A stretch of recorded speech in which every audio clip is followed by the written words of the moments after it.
tie.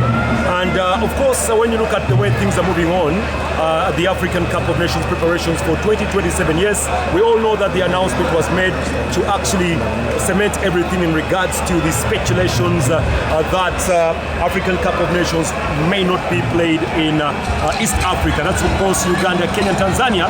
But all that was actually made concrete and sorted out in the press conference in Tanzania.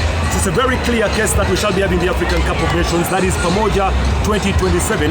I know the biggest key that everyone is asking themselves is whether we are ready to host Africa's biggest showcase of football. And I can say possibly we are. Infrastructure-wise, the stadiums are going on very well. We still have a few years and a few months to go to get ourselves ready. We saw this with Ivory Coast at one time.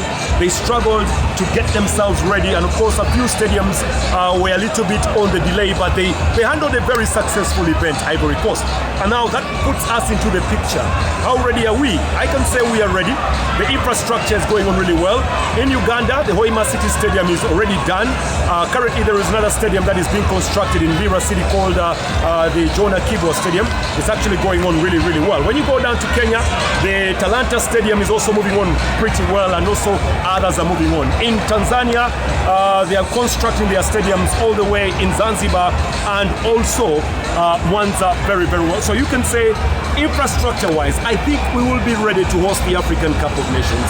And for all the doubters, let's wait until 2027, because trust me, we'll be able to have a very good African Cup of Nations.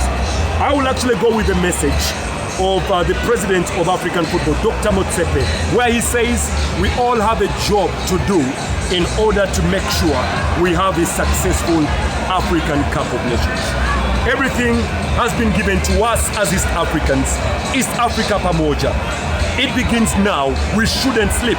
If we were sleeping before, we need to wake up, take some coffee, take more coffee, keep ourselves awake in order to do the job. That's my message. Otherwise, East Africa is ready. Until next time, bye-bye. There are